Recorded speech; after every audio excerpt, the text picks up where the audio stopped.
Safeguarding in Relation to the Toxic Trio by Linda Thurlow. Working together to safeguard children state that many children live in an environment that can have major long-term effects on all aspects of their health, development and well-being. The numbers of children in need and child protection in England between 2009 and 2010 equate to 342,000 children in need, 38,400 children who were subject to a child protection plan, and 115 that were subject to a serious case review. Substance misuse, alcohol abuse, and the interrelationships between domestic violence and mental illness is increasingly recognised as a factor in the maltreatment of children. As you can see by the Venn diagram in the middle of the poster, is the presence of more than one of these factors which poses a particular risk to the child's safety. The diagram also illustrates that it is more common for those features to exist in combination than singly. On the left-hand side of the poster, you will see a picture of a pregnant woman, an infant's brain, and images of children through to adolescence. This is linked to the following longitudinal research project carried out in the USA, which gives some idea of the long-term effects of substance misuse on the developing child. There are no equivalent studies of this length in the UK.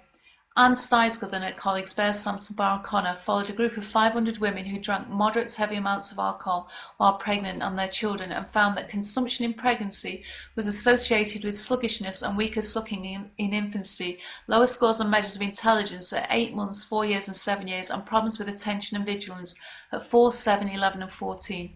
Teachers rated the 11-year-olds with overall performance and various behaviour problems. Children whose mothers had consumed the most alcohol were rated significantly worse. The NSPCC and All Babies Count argue that there is converging evidence suggesting difficulties in attention and concentration with children whose mothers take cocaine. Prenatal exposure to marijuana also appears to interfere with the child's growth and adversely affects the developing brain. The Neglected Children's Reunification Study provides a valuable summary. They state that the neglected child's system of response to stress through the hypothalamic pituitary-adrenal axis develops abnormally, and this in turn results in increased vulnerability to a range of psychological, emotional and probably physical health problems throughout the lifespan. All of the serious case reviews undertaken over time have cited substance misuse as a key risk factor. Children who did not die often suffered physical abuse, emotional abuse and neglect. There is need, therefore, to educate children and adolescents on the dangers of substance misuse and alcohol abuse and the implications on their own health and others, crucially for adolescents who are sexually active. Studies of parent-child interactions suggest that one crucial ingredient for a secure attachment is the emotional availability on the part of the caregiver. Cleaver points out that parents' preoccupation with their own problems to the exclusion of others will impact on children's sense of emotional security. Parents who are unavailable emotionally will evoke feelings of separation anxiety, inconsistency and a lack of routine, and increase the child's sense of insecurity and fearfulness. Emotional abuse is known to be linked to children attempting suicide and suffering multiple mental health problems. One Perspectives follow-up study found that children who had been emotionally abused in early childhood reported more attempted suicides by adolescents. The majority received at least one diagnosis of mental illness and 73% had 2 or more disorders.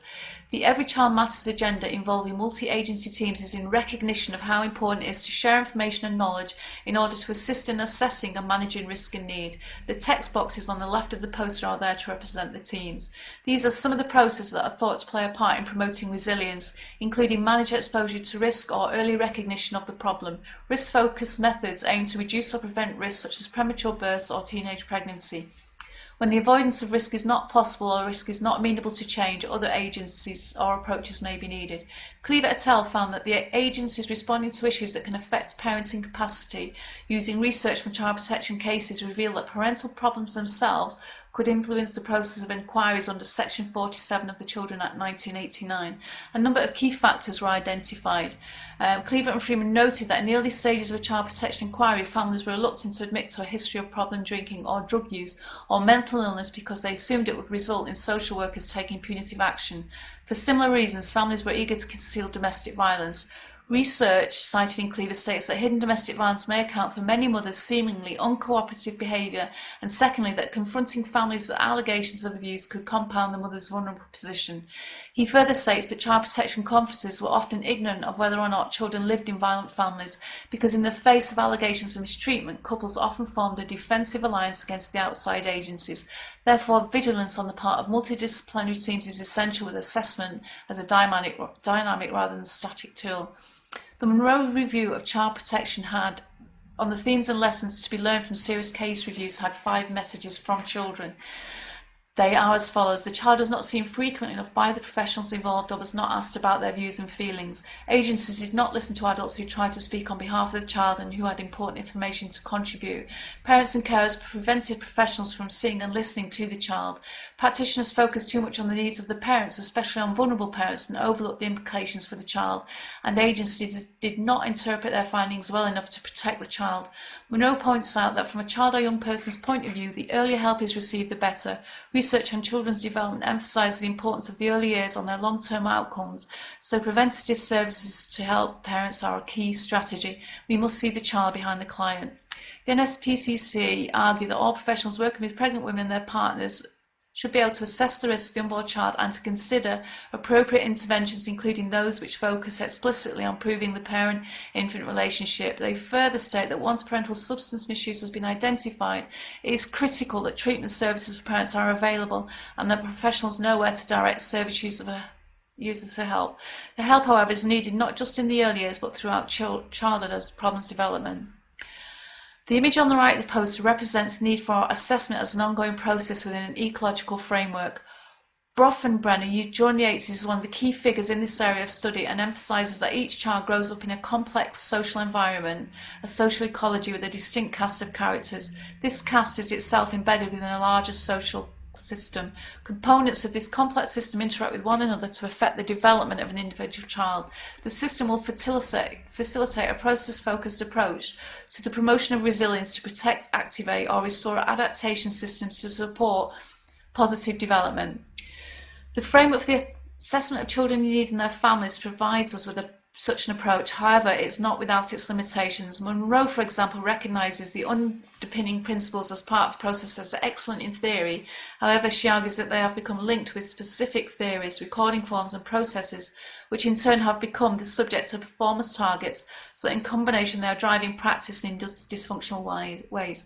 An example of this evidence to the review had indicated that professionals too often feel they must complete a form before a child is eligible to receive support, instead of responding to obvious or urgent needs while carrying out the assessment process. The division between initial and core assessment seems to have resulted in a distinct division of the assessment process in many authorities. Different social workers often undertake each assessment, and the second one frequently starts the whole process again.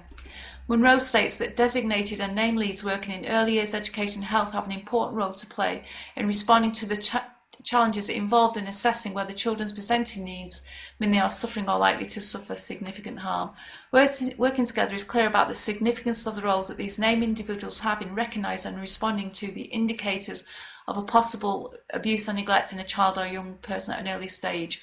Hidden harm favours the common assessment framework and state that it provides a generic tool for all children and an opportunity for children's services to record information about parental substance misuse. Its main aim is to help practitioners assess children's needs for services at an earlier stage, using a standardised format for all practitioners to record their concerns about children, and where appropriate take further action, either on their own or through joint working and referral to services. It goes further and states that based on 5 outcomes within every Child Matters framework, the CAF represents a shift of focus from dealing with the consequences of difficulties in children's lives to preventing, where possible, the emergence of such problems. The 3 remaining images are representative of neglect, despair and ultimately homelessness, some of the themes that are present in serious case reviews, often due to chronic or intermittent poverty.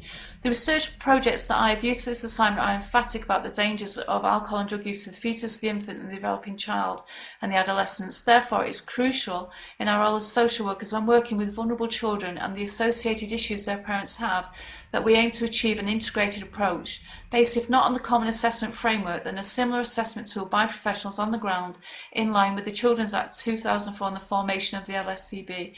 This is fundamental in the message that through my poster, Safeguarding in relation to the toxic trio, I hope that I have conveyed.